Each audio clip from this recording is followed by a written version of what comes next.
All right, we want to take a few moments to tell you about one of our very good friends of the show, Aligned Health Center. Aligned Health Center is the first chiropractic biophysics clinic in Northern Ohio serving patients in Westlake.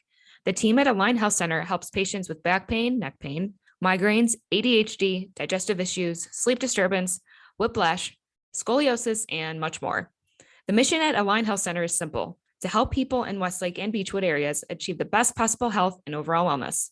They know what it's like to have constant neck and back pain. It's no fun, and they are here to help.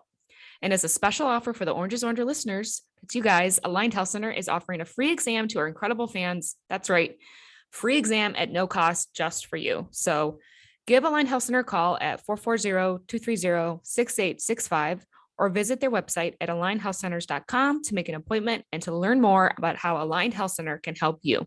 Make sure you mention Oranger at checkout to receive the free offer. Again, that's 440-230-6865 or visit alignedhealthcenters.com.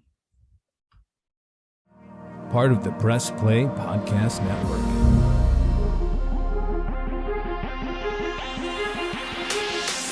"45, 50, 45, 40, run, William, run! He's got blockers in front, 5, touchdown! Joshua Cribbs turns disaster into a score! Kick blocked! They blocked the kick!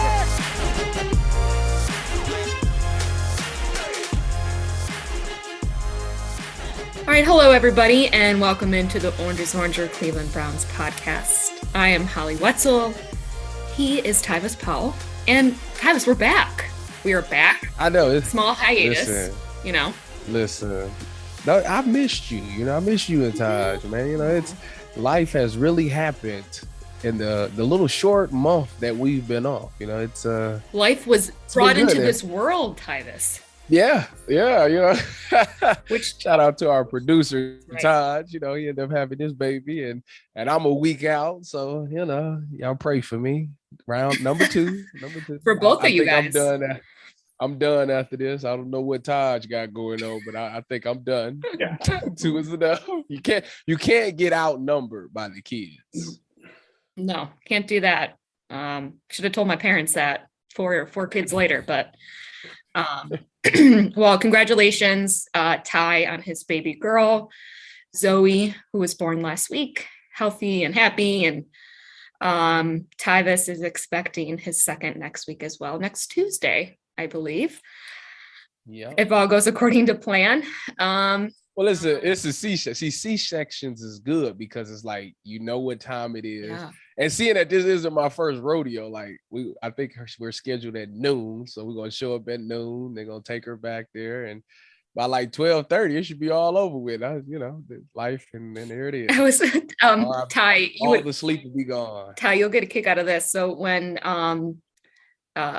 Emily, your wife, Emily, for the audience, was texting me about going to the hospital and stuff, and I had to I knew that we were going to not be able to record last week because of it. So I was texting Tyvis. I was like, Ty's having a baby. We got to postpone the recording. And so then I'm texting Tyvis the next morning. He's talking me off the ledge because I was like, I haven't heard from Ty. I don't know what's going on. It's been all night, I'm like, and he's like, Holly, she's probably in labor. He's like, this isn't my first rodeo. So Tyvis and I were discussing your childbirth situation at length at some point last week until this actually came out. And I was just 100% right about it. It's I know. We'll have to compare notes. Oh God. Well, I'm glad that everyone is healthy and such. And Tyvis, can't wait to hear about your new addition next week. So, all right, Tyvis. So a lot has happened since our last episode, which we've been discussing. So the last time we chatted, the Browns must have been listening to us because Denzel Ward just got a shit ton of money. He did. Major contract, $100.5 million. Yeah. $71 million guaranteed. You know what? What would you do with $71 million? I don't even know.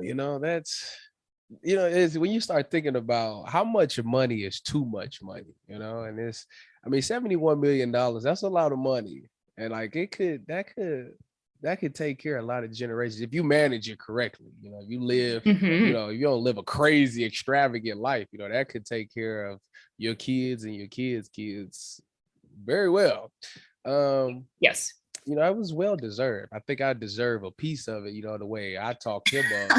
You know, I've been advocating for him all off season. You know, I think the Browns must really like listen to the things that I say. You know, because I break things down and I kind of just showed the value that he has of that defense. So, you know, it was well deserved money. You know, hopefully, you know, he stays healthy and, you know, he earns every penny of that money. You know, he goes out there and shows the world why he was the highest paid corner in the history of the game. And he continues to excel and become that all pro corner that we know he is. For sure. He, you know, it's interesting too, what they do. You know, the Browns, the way that they tend to structure their contracts, it's like minimal amount of money, right, in the first couple years, and then it's like boom, then they're paying, and that's what's going to happen with them coming up with Deshaun, with Myles Garrett, and Denzel. He was scheduled to earn like a little over 13 million on his 5th-year option, but he dropped that number down to 5 million, which creates a decent amount of cap space. But whether or not they roll that over or use that this year with remaining holes is another question, up to the man, Andrew Berry. So, all right, well, big week. It's draft week. Yes. The moment we've been waiting for this, though. We've been waiting on this since the end of this. It was free agency, draft. So, you know, it's the Browns Super Bowl, right? That's what the draft has been for us. Well, you know, but as of lately, you know, because you know, last year's draft was like arguably the best draft in the NFL. I mean, I don't think they really missed on too many players. I think they did a really good job of, you know, seeing the needs that they needed on the team and getting playmakers and getting players. I mean, obviously Jock was the big steal out of the second round last year. Don't know how he managed to go to the second round, but you know, he was the steal and everybody was really excited about that. So I'm interested to see, I think everybody's interested to see, how does Andrew Berry finesse this draft and how does he get, you know, a great player that comes in and can be a contributor right away. Right. Yeah. And so speaking of the draft process, I listened to Andrew break down kind of the process from the Browns standpoint when it comes to the draft. And, you know, on the draft board, there's a couple hundred players, right? Andrew said there's probably around 125 that they have on their board for this year. And it's just fascinating from them, from the scouting to using their draft simulator, which I should say, not who, which predicted Grant Delpit. They use Grant Delpit with the simulator. So it's interesting, the whole process. And part of that, I read this quote the other day, Mike Florio, from Pro Football Talks. He says this. He was talking basically about that no prospect should attend the draft unless they're paid by the league. Yeah. Okay. He says he claims that the NFL brainwashed a lot of these kids by calling it an honor. He says no prospect should attend the draft without an appearance fee. He says, why be an unpaid prop in a TV show from which the NFL generates significant profit? Most of the kids are brainwashed by the idea that it's an honor. It's exploitation. And, you know, the funny thing is I actually read that. And, you know, at first I was like, you know, maybe it's an honor. You know, it's kind of like an honor to be there. You know, it's like every kid works hard. Of course it's an honor. Every kid works hard to be there. But he's not wrong. He's not actually 100% wrong. Yeah, he is. He's not. He's not. How is he not wrong? It's not wrong to get some money out of this deal as well. I mean, think about it. They're not forced to go. It's an invite. True. It's an invitation. True, but I mean, if you listen, money makes the world go round, though. But listen, when you in this business, you got to get every penny that you could possibly get. So I mean, like I said, he's not 100% wrong. But I mean, I'm on the whole. You know, it's an honor to be there. Just the fact that I'm even considered to be a first round pick, and I get to, you know, get the suit and walk the stage and do all that. And that's like a dream come true. So. I mean, honestly, I wouldn't even be thinking about that money part right there, but he ain't wrong. Like, I think he's wrong. I think it's the most ridiculous. It's not ridiculous. It is. And I'll tell you why it's ridiculous. Why? Because you guys as in the elite talent as football players, professional football players, to get to the level that you get to is such a major feat. There's only like less than 1% of the population or something. I don't know, whatever that stat it is. It's something ridiculous. Makes it pro. And why does everything have to be generated by something else, by money? Why does there have to be that? Like, there's so many things like award shows and all kinds of different events that are for honoring people and positions and achievements and what have you. And I just think, yeah, you guys are, and I say you because Tyvis, you are part of the elite. Okay, your head's growing as I wasn't say that out loud. I wasn't drafted. I would consider myself elite. I know, but you played in the NFL. I did. And okay, so I'm saying that for you to sit there, would you sit there and be like, I'm not going to the draft unless I get paid? No, I wouldn't say that. I literally just started this off and saying I would not think like that, but I'm saying. But you don't think I don't he's think wrong? the idea is wrong. I don't think it's a wrong thing to get paid. You know how much money they make off of this? You can't. I know, they do, but NFL spends a lot of money. The time. Well, nowadays it's different now because you got the whole NIL. But the days of making money off of these athletes and not paying them, it's coming. It should be coming to an end. Like that's what he's basically getting. It's coming to an end, and it's like. Well, and I agree. I agreed with that on the college front because I do think that college players, and I'm glad that they're finally able to profit off of their likeness. I think that that's an important thing, and they should be able to have endorsements and all of that. I think with something like this, this is where I feel like people start to pick and choose what they decide is like right and wrong. And I feel like this is what he's doing. He's like picking and choosing. He's deciding that this all of a sudden is wrong, but his career is based off of writing about the NFL. And it's like, it's just, I think that's ridiculous. I think he said it just to probably have people talk about it like we are right now. I'm Switzerland on this idea. I'm in the middle. Like I said, either way, like, is it an honor to go? Yes. Do you think these athletes even care to be paid in such a big moment of their life because their whole life is about to change? You know, something that they really worked so hard for and sacrificed and been dreaming about since they probably was a kid is about to happen. They're not thinking about that money right now because they thinking in their minds, they're like, I'm going first round. I'm about to be a millionaire anyway. So what does these little kibbles and bits, dollars that they finna try to give me for coming up here mean? So that's where they're at. But I'm saying, like, it's not a terrible idea. Like, you know, now that I'm out of college and I am a brand, myself as a brand, if you want me on there, you should pay me for being on there. Like, that's not ridiculous. That's what I'm saying. It's just ruining everything. It's just ruining another thing. Stop ruining stuff, world. Let us enjoy something. That money get involved, it ruin everything. Can't we just enjoy one thing without there being an ulterior motive? I just think it's so frustrating. I think, the NFL is it is an honor. It is a business, and it's not like they are being put out. They're not being forced to. So let me ask you this. So let me ask you this. Do you think, say everybody that got drafted in the first round, all 32 prospects said, you know what? We're not going to the draft this year. We don't want no camera crews at our house or anything. Do you think the ratings for the draft will still be high? No, because it's a production. It's an event. So they should.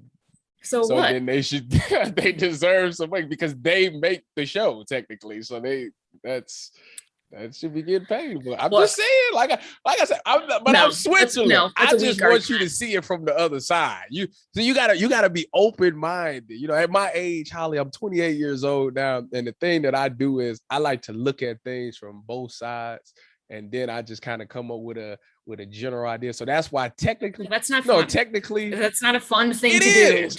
You gotta be able to see it from. You gotta be open-minded to see it from other people's side, because you gotta see where they coming from, and you gotta feel it. So you could be like, okay, I see where he's coming from, and I get it, and I agree on the college front. Like, I think for years, this should have happened years ago. Exploitation with the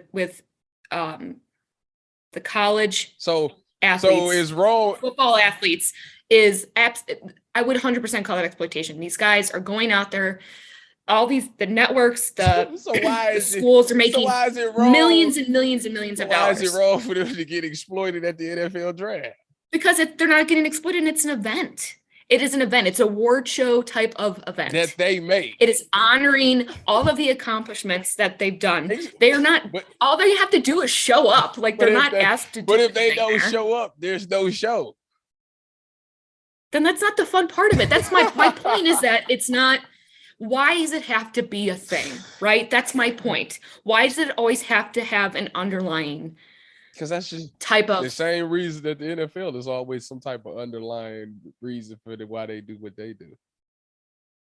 Well, I won't argue with you there. Right. So what is the problem? So okay. Of course it's a money-making event. I'm not sitting here pretending like the NFL just wants to love on these players. Like I'm fully aware that this is a money-making situation. I think though it is a nice thing. You know what they do? And they're pulling the NFL on the NFL. That's basically what they would be doing. And you know, it hurts when somebody gets you with your own stuff. It hurts. Like it's like, oh man, you feel some type of way, and that's what it would be. But like I say, I'm with the regular old school fashion. I have no problem showing up and not getting paid for it because, like I say, I'm about to make all this money once they call my name. Like I know I got all this money coming anyways. So the money won't be even on my mind at that time. But I'm just saying it's not a terrible idea. I just want to leave this topic by saying, so everybody that's listening, I'm personally right now, I'm just trying to get Holly to see it from the other side of the argument. I am Switzerland on it. I am indifferent on it. That doesn't make me I'm no sick different. of people ruining stuff. Stop ruining fun. Stop ruining like just good-hearted things. For the most part. Look, I'm not an idiot. Like I said, I'm fully aware of the NFL and its business. I preach about that every week. We need to just get rid of money completely, then. Take all money and just throw it away. Just burn every dollar. People are greedy. No kidding. And it drives me crazy. Man, if money wasn't a thing, would people still do what they do? I would still talk with you about the Browns, Holly, because I just thoroughly enjoy it. It's good for the soul, you know. It's good to get it out. Well, it is. Well, just talking to you is, good for the soul. It is. Oh man. Exploit All right. These players. Shame on them. It's ridiculous, okay? They're not being exploited, for God's sakes. All right. I just wanted to get your opinion on that because I just think that was a dumb thing to say. All right. So let's talk the Browns draft. To say it's been harder to get into this draft, of course, would be an understatement. It's weird because like I said, we've treated it like our Super Bowl. That's certainly a reference that has been used over and over. But we're in a whole different position. So, Andrew Berry says talent first over need, which would make the most sense, right? I think as fans, we see more the need first before the talent. And look, like you said, he's had a really good track record so far in the draft. Yes. And he's made some really good second round moves. Yeah. JOK, Grant Delpit. So we know where he's using that simulator, whatever, to come up with these picks. So I thought you and I have gone back and forth about this, about who the Browns, what position the Browns should draft first. I have not studied the draft guide. I don't know every single player. I know a lot of people don't, especially this year, at least. I mean, in the past years, for sure, I was way more focused and everything. But I think from a standpoint of what's going to be the best for the Browns, what those first three picks should be. So please enlighten me with your First round pick. See, it's already in my head. Second round pick, third and fourth. So give me your top three. Play in that order. Okay, so in the second round, I don't know. We don't know how the draft is gonna go, but if talent is a thing, and a guy like, I don't know, David Ojabo is still there. Now I know he played for the team up north, and I know that means that he makes terrible life decisions, because why would you ever want to go there? But we're going to take that out. That has nothing to do with it. But if he's there due to the fact that, he did tear his Achilles on his pro day, which was, I don't know if you've seen that video. It was terrible. Like, it was awful. He did the drills towards Achilles, and they kind of just moved the ball, and did nobody go out to help him or anything like that. Yeah, it was terrible. But if he's there due to the injury, I think I would definitely select him, because he is he was raw. He's raw, but he's got so much. His ceiling is so high, and I think with a need now opposite of Miles, I think he would actually come in and do a really good job. Probably, obviously, it won't be right away, because he has to heal from the Achilles. So that's a risk that you're taking, but I think the reward, it's a high reward for it. Moving forward, if third round, we got to address the defensive tackle spot. Right now, the only guy that I know is Sheldon Day, and shout out my boy Shell. I'm gonna have to get him on the show one day. Shout out my boy Shell. I played with him in San Fran. Now Shell is good for sure. He seems small compared to other defensive tackles, but he's very effective. He's good with his hands and all that. So, I'm confident with Shell. Obviously, I'm kind of biased because I played with him and that's my boy. But we definitely need some more defensive tackles, because right now that position is kind of the weak link on the defense. I mean, you think of everybody else. Everybody's pretty solid, but that defensive tackle spot is kind of the big question mark. So I think you should address that. And, we got 2 third-round picks, so I would address one with the defensive tackle, and then I would address the other one with the wide receiver. Now, whichever one you want to go first in the third round, that doesn't matter. I just think that those. Well, that's what I was asking you, though, too. Which one would I go first? Defense. I would go defensive tackle first. Okay. So therefore, I'm going 2 defensive. So you're going wide receiver third. Yes. Why? Okay. Why am I going wide receiver third? Because one, we got Coop, we got DPJ. So that's, DPJ showed up. He made plays when it needed to be. And I still think there's some free agent wide receivers out there, obviously that can come in and be very productive. You still got Juice out there. I don't know what his situation is. You still got Odell out there. I don't know what his situation is. But this other guy, you get Cole Beasley. Like, Cole Beasley's being in the slot. Nice, I don't know what his money thing is. Obviously, you got Deshaun Jackson posting about that one look icy. Come on now, you can spread the field. I don't know if he still got it, but he definitely still fast. I mean, I seen him in the Oakland game make a couple of plays, so he still got a little bit. You only need it for 1 year, so I just think it's a way you can address that. It's the defensive tackle spot that I don't see, too many big name defensive tackles out there that could come in there and be game changers, and the only issue is that I really think you need to have some veteran presence on that defensive tackle spot. Obviously, you need somebody. It's the guy from Goldman, Eddie Goldman from the Chicago Bears. I don't know how much he's demanding, but that's a name that could potentially come in there. But outside of him, I don't really see too many answers at the defensive tackle position. So I think I would definitely address defensive tackle with my third round pick, and then wide receiver, because it's a guy like the kid from Alabama, Mechie. He'll be there. He'll probably be there in the third round. Possibly Sky Moore. I know a lot of people think Sky Moore's gonna go second round.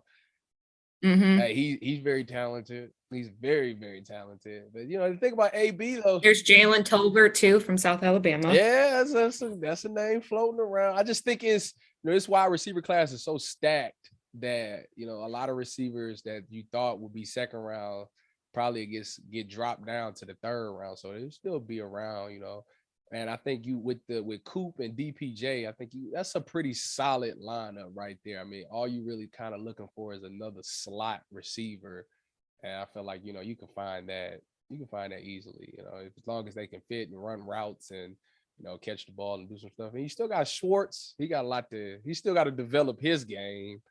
Yeah, he does. But he made some plays earlier in the season last year. So he had a great catch and great day. So he showed that he got the potential, but you just need a vet. You need a vet in the slide. I think that's what I'm trying to get at. So some say he was the cause of Baker Mayfield's injury, right? I mean, that's not funny. Maybe blessing in disguise. Who knows? That is not funny. They said that for real. They throw Schwartz under the bus for Baker. It was that play. Yeah. Oh, he stopped short. I think that's what it was. Things happen, I know. I mean, that's ridiculous. Like, what's he gonna do? Schwartz gonna be on the roster no matter what. Like, he's gonna make the roster. So you might as. I think he's more than fine. Yeah. So you might as well utilize him. You got to find a way to utilize this man. So you might as well go ahead and let him get some reps. Use that speed. Exactly. He can stretch the field. Yeah. Well, look, I know you've been on the defensive end here. Oh, don't even get me started. Don't even get me. I got scolded. I was back when the Browns had that 13th or 14th, whatever it was, week 13, 14 pick. And I said, you know what? I think the Browns should get Travon Walker out of Georgia. And everybody here we go. Looked at, no. Why would we do that? We need a wide receiver. That's what everybody. Because look who was our quarterback still too, right? Like there was different. There was different needs. Baloney. Different needs. It didn't matter.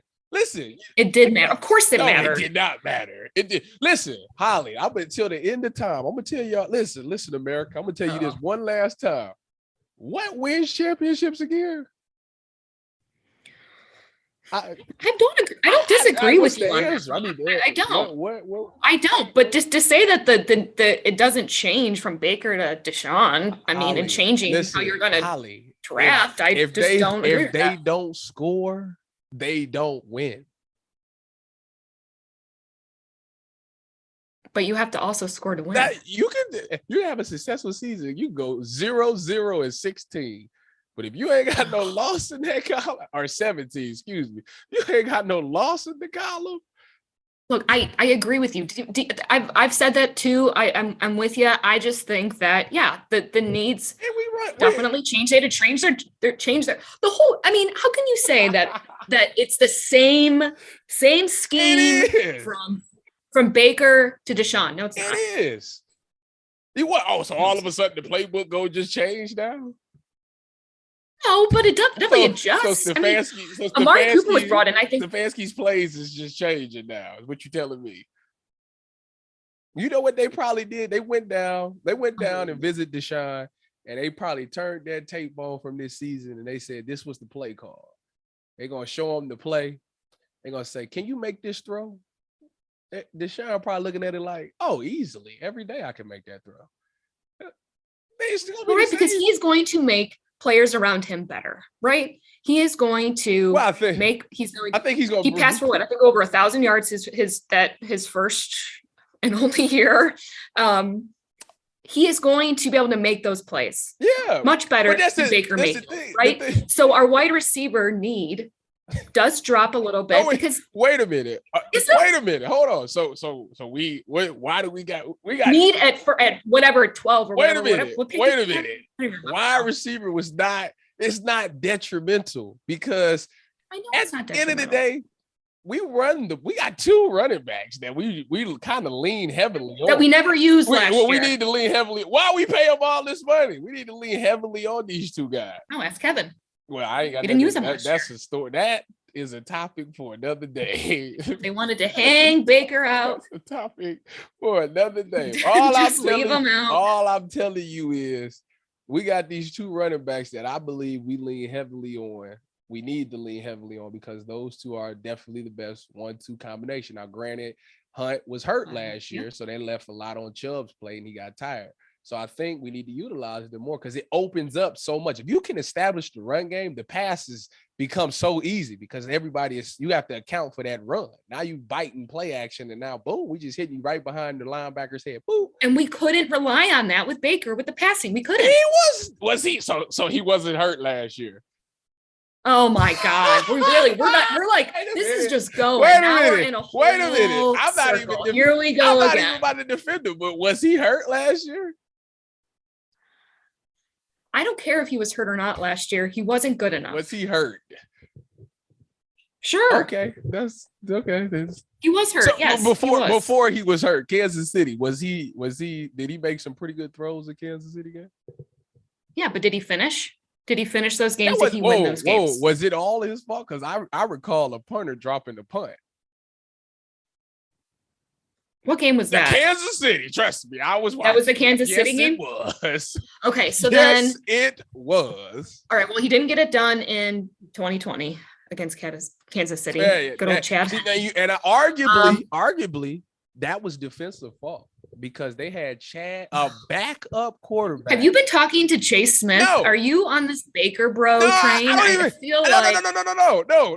I that's the thing. I'm Switzerland on him too. I'm Switzerland on everything. And ladies and gentlemen, if y'all don't know, I'm Switzerland on dang near everything in life. I don't have a problem with the guy. I don't. But 3rd and 12 with a backup quarterback in the game, or with the game on the line, your defense got to step with that. Come on now. 3rd, you let him scramble for 12 yards and get it. Like, that's ridiculous. That's ridiculous. What about the Chargers game when he went 3-0? Who? Or 0-3. Sorry. Baker, in the end of the game. That was on the defense too. Baker, was they not up by like 14 points? How many blown coverages was in that game? How many blown coverages it resulted in a touchdown in that game? He's not good enough. No, he wasn't see, good that's enough. no. He just wasn't. Because, that's the end of the day. I got burned Holly, you're not about to ridiculously. do that. Don't do that. If you go see, that's the thing. We sit back and we trash that man. But it's other problems too. Like that defense, they literally gave up 2 wide open. You know as well as I do, Tyvis. Your defense. I'm calling it like I see it. You're gonna defend the defense, okay? Because that's how you roll. You right now, they just lost because of the defense. They lost that Chargers game. I understand that. But what is the most important position on the field? You want it left tackle. You like that, didn't you?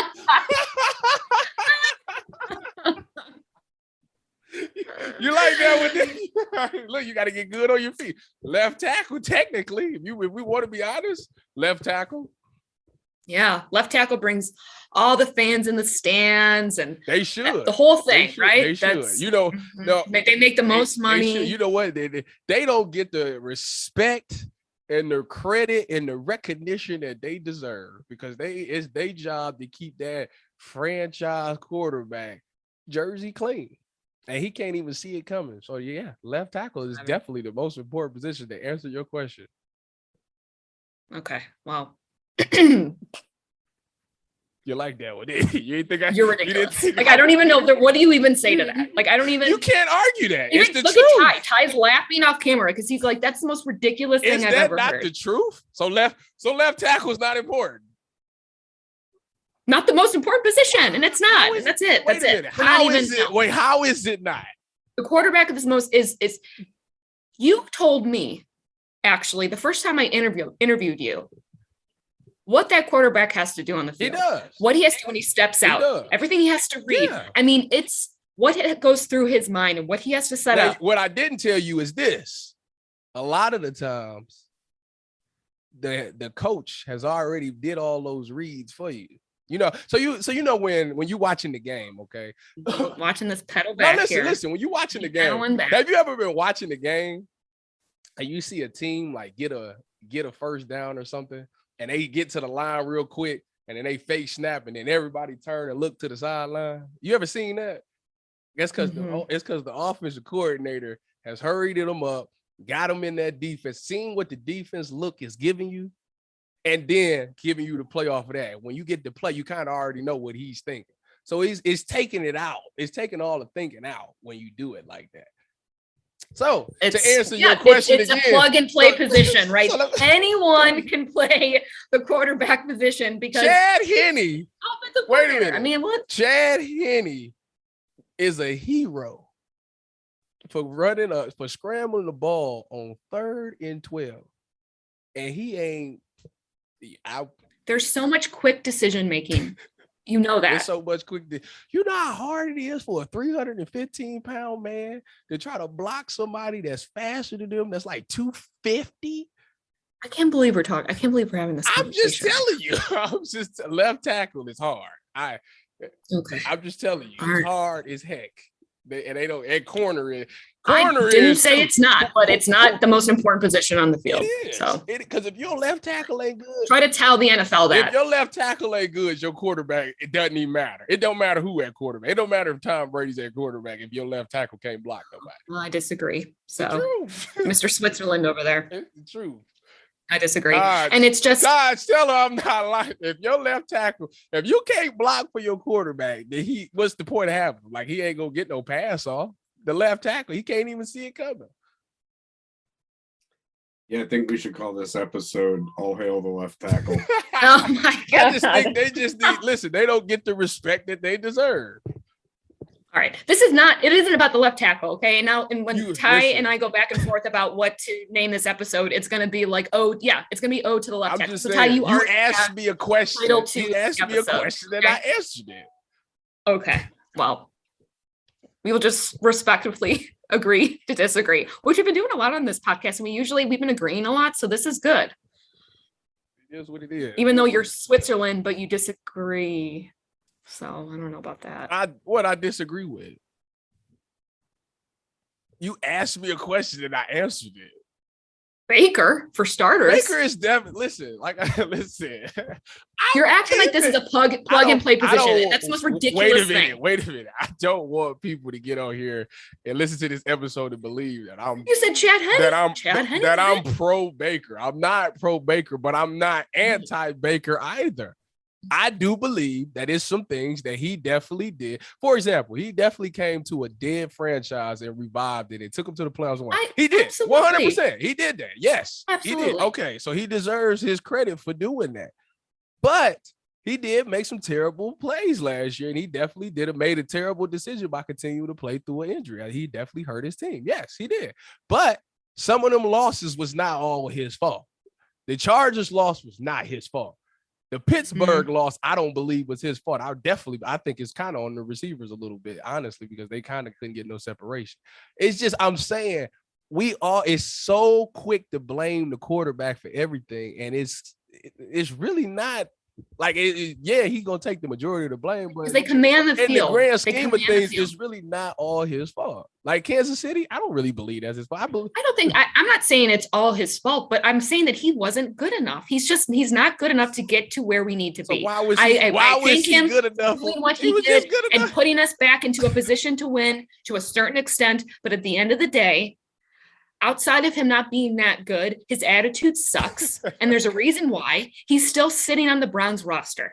Yeah, nobody wants getting some ugly statue of himself in Oklahoma. Nobody wants to pay that money for him. That's what it is. That's kind of what that's about. Yeah, but I also heard today Aditi Kikubala from NFL Network so that she talked to an executive and that was interested in Baker. And it was it the contract? Is it the 18 million? Or is it the attitude? And guess what he said? Attitude. Probably both. Well, he said attitude. But yeah, no, is he in a great position with that $18 million around him? No, of course not. He's a steal in certain situations. And in this situation now, he's not. So at the end of the day, though, he can't. There's a reason why he's still sitting on this team right now. And that's it. Okay. And there's many reasons. Let me ask you this. But he could have went to a couple different teams, Tyvis. All right. And guess who's playing in Seattle? Geno Smith. I'm a counter your argument with this. Okay. You said that Baker can't get you where you need to go. That's what you said, right? Can't get us to a Super Bowl. Can't get you to a Super Bowl. Okay. I will argue that I know a quarterback who can, who's actually done it, but is still sitting on a roster and is not traded as well. And he has a great attitude. Jimmy G. Jimmy Garoppolo. So it's one of those things where, I hear what you're saying, but I ain't really feeling what you're saying. I hear you, but I ain't really feeling it. Like, like this is like, it's just. What are you not feeling? You know why I think they both are sitting there? I don't think it's because they're not good. I don't think people think that they're not good. I don't think it's because people don't think that they're capable. I think it's because both of them suffered injuries and they have had surgery. Well, and Jimmy G is injury prone. You just don't know what you're going to get when you get them. Like what? Like what's the point of me trading? Like Carolina, everybody's can we trade us the second round or whatever the heck it may be? What's the point of trading that for a guy who's he could potentially be damaged goods? Like who knows how he's gonna come back from the injury? Well, Jimmy G is injury prone. Okay, Baker is recovering from an injury. I'm not saying Baker doesn't have talent. I'm not saying that he didn't play fantastic in 2020 and get us to and win us a playoff game. And I'm forever thankful for that. But this following year, there were so many things that resonated with him. Why he is not the guy. So why for Cleveland or for a lot? So why is Jimmy G? Well, he's not good enough. Why is Jimmy and if G it was not his a guy? decision, he played and that was stupid. He lost the locker room. Why is Jimmy G not a guy? He can't stop running his mouth. Why is Jimmy G? Jimmy G is exactly the exact opposite of everything you said, but he's still sitting there too. Yeah, with a good attitude, at least for one. I get what you're saying, but he is injury prone. They're two different players. But they're both. I actually think Jimmy G's better, and there. I would have taken Jimmy G. I would have taken Jimmy G in Cleveland. Of course you would, because you probably think over Baker. You think yes. You think he's good looking. You'd have been nice to see him. That doesn't hurt any situation ever. Okay, that is just an added bonus. Can you imagine the lineup from our coach to our quarterback? Come on. Oh man, you should become a San Fran fan. Well, I leave that up to Taj, our producer, on that, because he is a San Fran man. Are you? I did not know that, Taj. That's nice to know. He's lived there for a long time, right, Taj?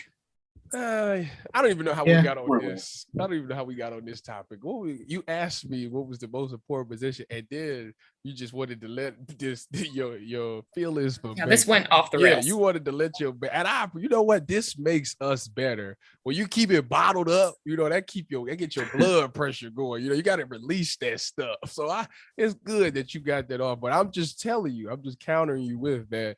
It's another example of another guy who's the exact opposite of everything that they say is wrong with Baker, and yet they're both in the same boat. So no, I would not make them same players. Taj, who you taking, Baker or Jimmy? I mean, Jimmy Garoppolo is pretty good, I think. So Baker ain't good. Baker took a he took a dead franchise. That's what they got, dead. All right. 0-16. And he took him to the playoff. I'm not as knowledgeable as you guys, but I guess that's the whole question is how is he going to take stepping down, right? Listen, the best thing that could happen for Baker Mayfield is that he get traded to the Tampa Bay Buccaneers, where he can sit behind Tom Brady, learn how to become a quote unquote adult, mature. He won't be rushed in. That shoulder can heal right away. He can learn from the best. And when Tom Brady sails at the age of 50, then, he'll be able to come in and be able to command the offense and be more mature and, be able to zip that ball around. And plus, Bruce Arians is in the front office. Bruce loves Baker. So I think that probably be the best situation for him.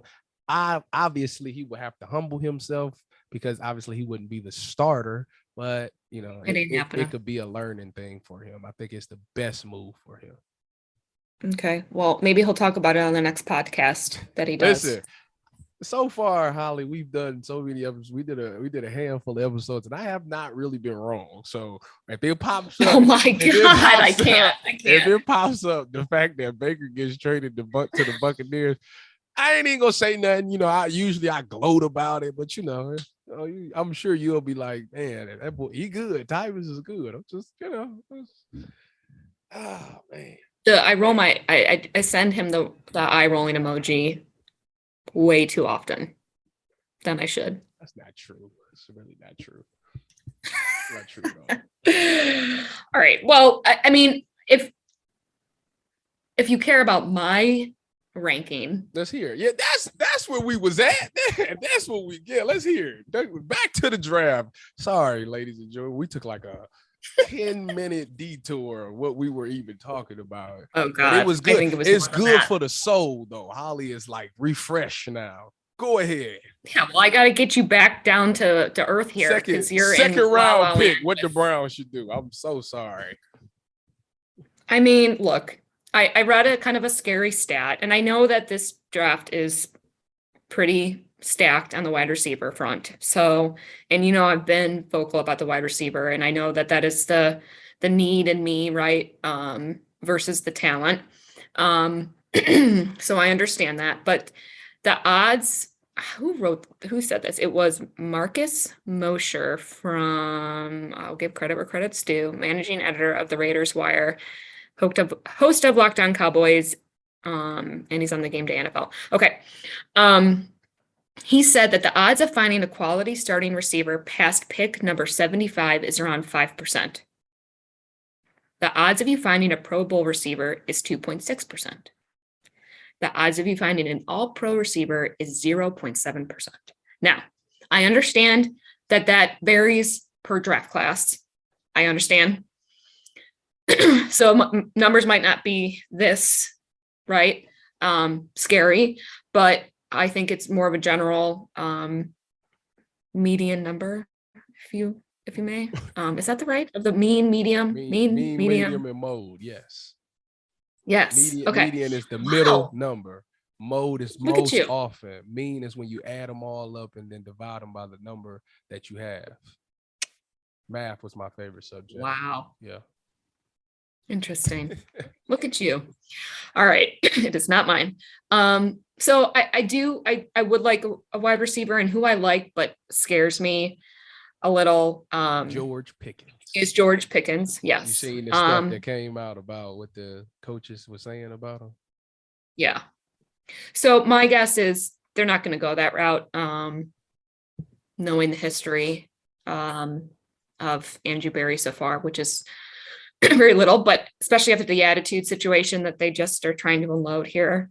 I wouldn't be surprised. But then again, they've also taken some risks on some other players. So look at our quarterback.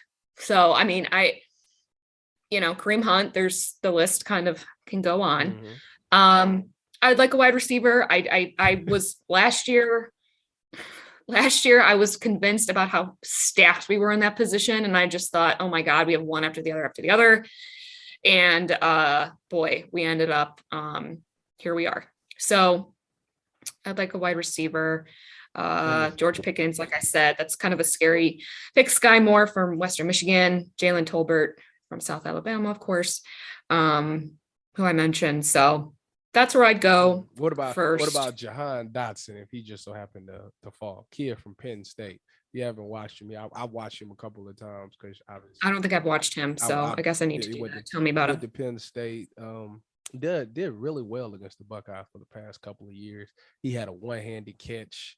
Then he ended up scoring again. He's really very talented guy. He's one of those guys that just might get into the first round. But if he just so happened to fall because there's so many receivers to the second round, he would be an absolute steal. Yeah. All right. Well, then I'll have to check him out. I'll let you know my feedback. There you go. So wide receiver, I'd go defensive end and then defensive tackle. Would be. Didn't you just hear what I just said about the defensive tackle? We are arguably we're like the worst in the league right now at the defensive tackle position. Like that is huge. If you can't stop the run down, I'm aware where you stand. Like this is on the defense. Listen, I'm sorry. And people might call me biased. They might just say, but for example, the Rams just won the Super Bowl this past year. They did. Their best player is what? A defensive tackle. Defensive tackle. So Like Which you you could need that, we especially with this defense. Like our defense is built to basically stop the run and stay on top of routes. And if you can't, like, if they can just run trap on us all game, like because defensive tackle, let me break it down too. So a defensive tackle's job, if you good, you like, is to hold up the line. Like, you supposed to stand your ground, because usually what they do is they take the center and they take a guard and they double team you. And the guard, then once the guard gets you pushed over to the center and the center got you, the guard then goes up to the second level, gets the linebacker, and boom, that's how big plays happen in the run game. Well, if your defensive tackle can hold his ground and he can hold up two people, you got a linebacker that's free flowing to the ball that can make tackles. So that's why they say, defensive tackles is linebackers' best friend. So if you got a guy who can do that at the defensive tackle position and hold it up, like, or be disruptive, it makes it that much easier on the linebacker, which won't allow them to start biting play action, because now they're not worried about the run because they got a defensive tackle to stop it. So that's why, to me, it's detrimental that we get this defensive tackle position addressed. That is Tyvis football defense 101. Well, look, I am not that's just where I go. Okay. Totally agree. I on the other end, like, I will also contradict myself to a certain extent when I talked about having a quarterback like Deshaun makes players around him better and makes can make some really great throws to maybe more average receivers, finding them, right? So on that front, maybe their focus changed onto more defense going first. So, their first pick in the second round. So we'll see. It'll be interesting. So, all right, we're going to take a break because we need one. And then when we come back, I'm going to ask Tyvis what's like more likely to happen, just some really random fun scenarios. And we'll wrap up. And so we'll be right back.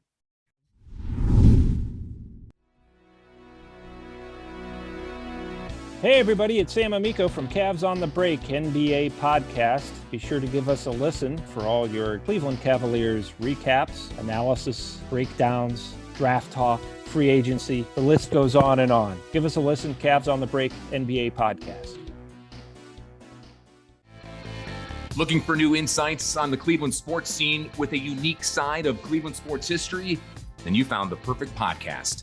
I'm John Sable. And I'm Scott Sable, and we're hosts of the Sable Brothers on the Baseline podcast, a podcast about Cleveland sports, but not your typical podcast about the land's sports teams. Join us as we embark on a journey of sharing a unique and historical side of Cleveland sports history with the help of some former Cleveland sports stars and other historical figures. All right here on the Sable Brothers on the Baseline podcast, part of the Press Play Podcast Network. All right, we're back on the Orange is Oranger Cleveland Browns podcast. I am so over Tyvis Powell. I can't even explain it. That's who that is. We're having a good conversation. Listen, I'm trying to. I just want. I can't even tell you what was just discussed over. Listen, I just want people to, like, the break, not just point the finger at one person. Like, if you're gonna put blame, it's blame. First of all, I'm not a person that puts the blame. I'm a pull the thumb, not point the finger type of guy. But now that I'm on the outside looking in, I can tell you exactly what it is. I just feel like we need to address everybody, because it's a of course we do. Yeah. Of course we do. But that's where the focus goes. That's who commands the field. That's bottom line. Okay. That's how we're leaving it. I can't left tackle. Left tackle. Like, you asked me what was the most important position, and it's left tackle. It 100% is. 100%. Be the name of your child, left tackle. Left tackle. If it was a boy. If it was a boy. If I have a son, he gonna play left tackle. Glad you're not.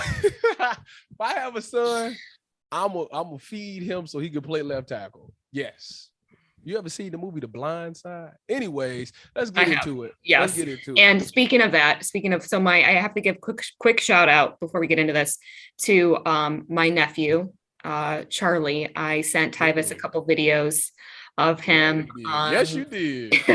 He is 5 years old. He's going to be 6 in August. He is playing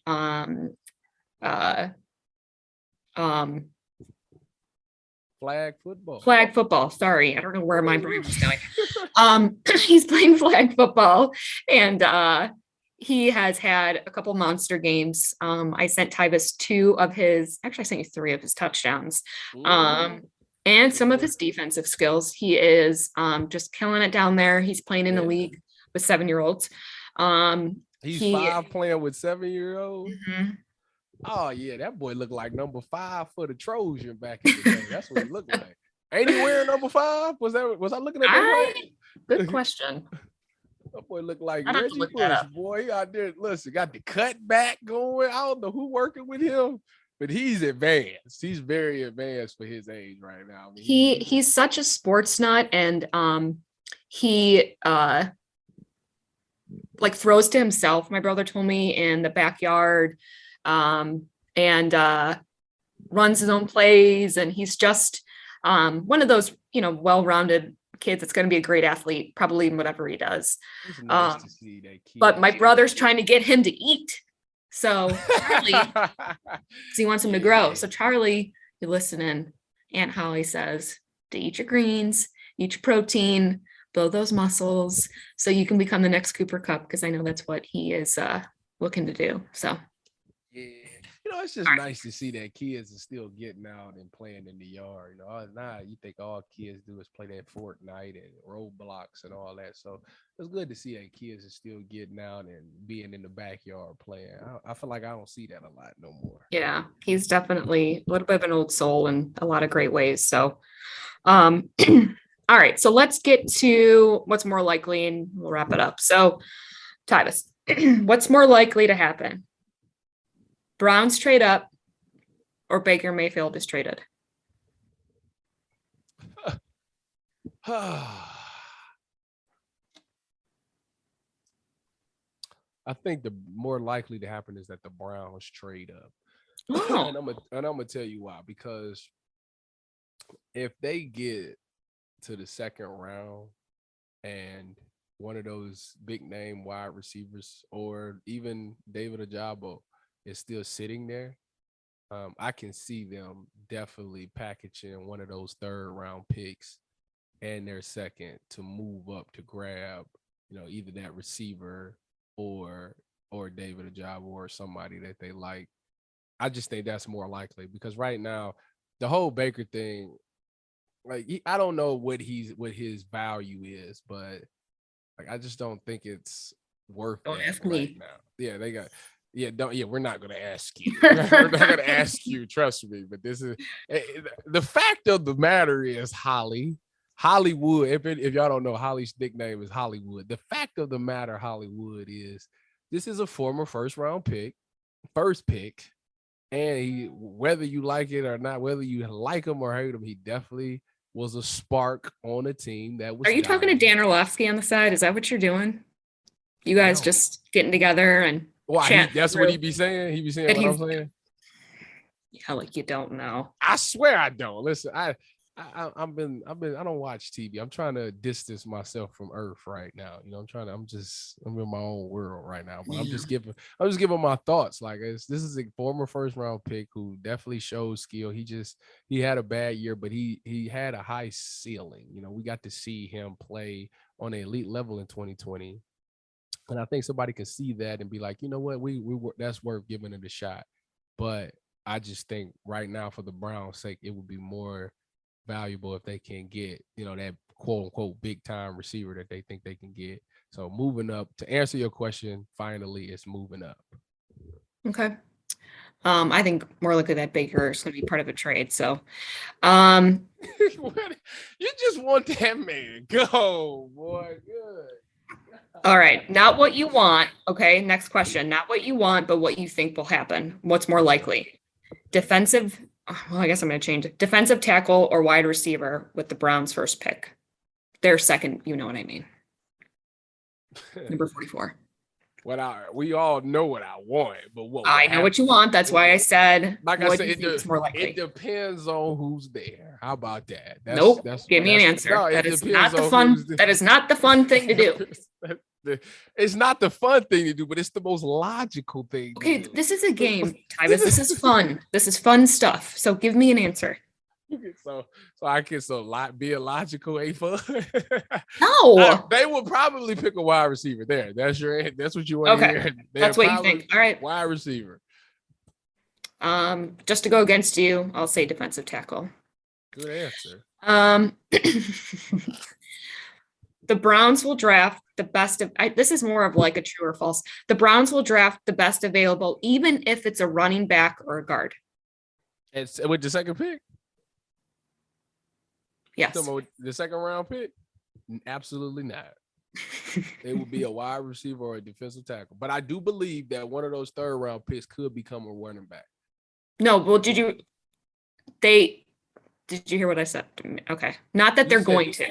No, I know. You said true or false, would they draft a guard or a running back with the second round pick? No, draft best available, even if it's a running back or a guard. True or false, basically. I mean, they better take the best available, but the best at available 44, probably, let's say. The best available would probably be the position that they're looking for. So I would think it would be that it would have to be like a slide. Like that's a tough one. Like you would have to tell me somebody like, I don't know, George Karlaftis is there at 44. Like, or no, that doesn't make sense because they need a D line. You have to tell me like I don't even know what they need, or what? I don't even know what they. I don't even know. Yeah. I mean, yes. They're gonna draft the best available. That's the answer. Even if it's a running back or guard. Okay, that's fine. All right, another kind of true or false, I guess. Browns draft 2 or more wide receivers. They definitely gonna draft 2 for sure. I'm gonna tell you that off the bat. True. Okay. Last question.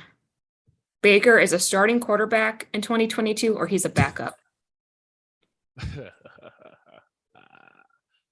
In 2022, so the whole season gonna go by, and we'll just say starting 2022 because I know people can get hurt. Changes the game. Starting 2022, no. He's backup or starting. He's gonna be the backup for the Tampa Bay Buccaneers. Okay. Stamp it. You never know what I know, Holly. I know that. You never know. I know that. I don't know what you know. He might go for a 6th round pick, but we'll find out. He's gonna be backing up Tom. Well, it's going to be an interesting draft, not like the others, but still fun. I enjoy the draft. I enjoy when people show up to the draft because it's an honor. Okay. Certainly enjoy that. So we will see what happens. So Tyvis, thank you for your non-Switzerland takes today. So we'll see what happens next time we record here in the next couple of weeks, because I know you're going to be with child next week. So thank you to Taj, of course, for always trying to just tolerate us for the hour. But we will be back here in the next couple weeks to talk about all the crazy Browns moves that they've made. You have just enjoyed the Orange is Orange, Cleveland Browns podcast with myself, Holly Wetzel, and Tyvis Powell. Make sure to hit that like and subscribe button. You can get us on all the platforms, but Apple for sure. Can't wait to talk to you guys in the next couple weeks, and go Browns.